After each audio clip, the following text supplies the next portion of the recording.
Here's, just for the record, here's my worry about this stuff, about all of this stuff. People who aren't racist, right, I don't think they properly understand what racism is.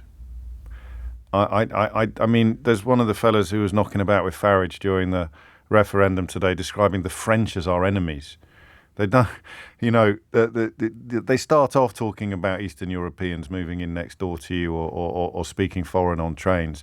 But proper xenophobes, let's say, rather than racist, they just hate foreigners. That's what the word means. Anybody who doesn't look and sound exactly like them, they hate. Unless, of course, the person who doesn't look like them puts an immense amount of effort into trying to sound like them, in which case they will be tolerated and possibly even championed. But when the Labour movement turns its attention to an issue like so-called illegal immigration, they think that they can assuage the fears of people by taking them seriously. Now, I don't know how many members of the public who are currently frightened of asylum seekers are assuageable. I think the only way to assuage these fears is to not fan them. The only way you can extinguish these flames is by not fanning them. I don't think you can extinguish them with a fire extinguisher.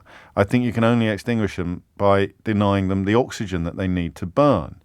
And that involves, essentially, controlling the media, which is neither desirable in the greater scheme of things nor possible in the current world we inhabit. You're never going to be able to stop right-wing blowhards from getting big pickups and big reactions to scaremongering and hatred stoking of foreigners. They go up and down. When Farage was heading down to Dover with his Fisher-Price binoculars to rub his thighs at the sight of desperate people in dinghies washing up on our beaches, for a long time he was ignored. But then Kwasi Kwarteng and Liz Truss blew up the economy, and the Tory party desperately needed to point at something to distract you from the absolute catastrophe they've inflicted on the country in the short term, never mind the long term, and lo and behold, the asylum seekers and the refugees are at the front of the queue.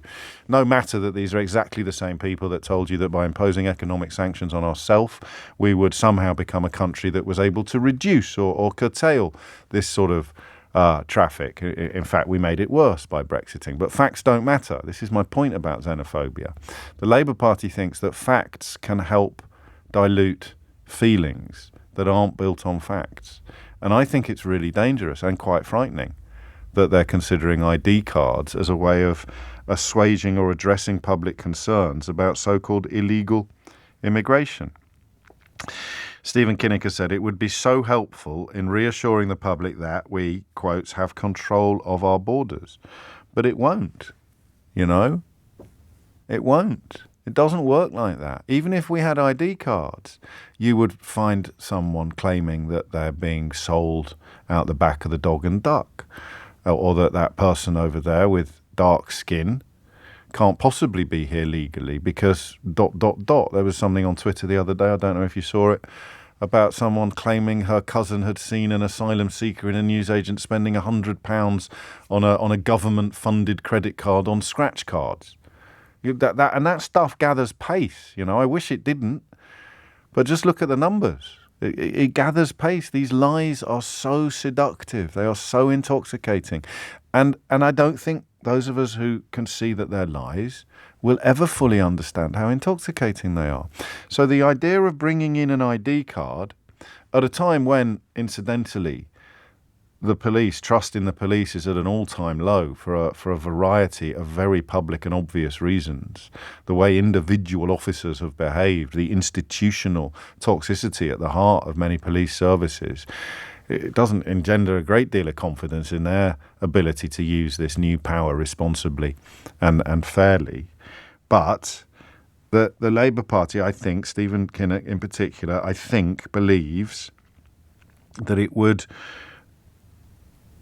somehow dilute negative feelings that aren't built on facts. And that's my initial word on it. Most countries have ID cards. Loads of European countries, loads of EU member states have forms of ID. So we'll do the civil liberties conversation as well this hour. 0345 60 609 73. will be the number that you need. But I just wanted to get that out there because it worries me. It worries me quite a lot when people think that they have to address the concerns of xenophobes, of xenophobia, or of people who aren't themselves xenophobes, but who have been groomed and gaslit by xenophobes into thinking that foreigners are a threat. I don't think you can fix that feeling with facts. I don't think an ID card or quotas or a points-based immigration system, none of these things will actually work. Listen, I could well be wrong, and I really hope I am, but I see it as a bottomless pit. All right, I see xenophobia or racist rhetoric as a bottomless pit into which it doesn't matter what you throw, what good people throw things, how much they throw in. It's bottomless.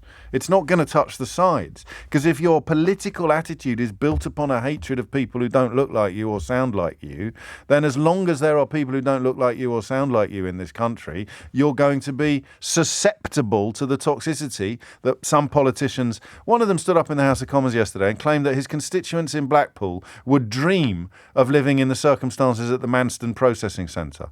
I mean, that's beyond stupid. That's disgustingly dangerous language. A week and a day after a terrorist attack upon a similar processing centre, a man called Scott Benton stands up and claims that his constituents dream of living in the conditions that asylum seekers endure in the Manston Processing Centre. That's how ugly this is. That's how gross it is. That's how seductive and intoxicating it is. But that's just me. That's just me, all right? And that may be a very small part of the broader conversation that we're going to have now, because I just want to ask you straight up, all right? What do you think about the idea of forcing everyone to apply for registration and carrying an ID card? What do you think of it, okay? And I'd quite like some positive voices as well on this one. I don't know. Is my honest answer to you. I don't think it will do what Stephen Kinnock is suggesting it would do, but it would help with some other things.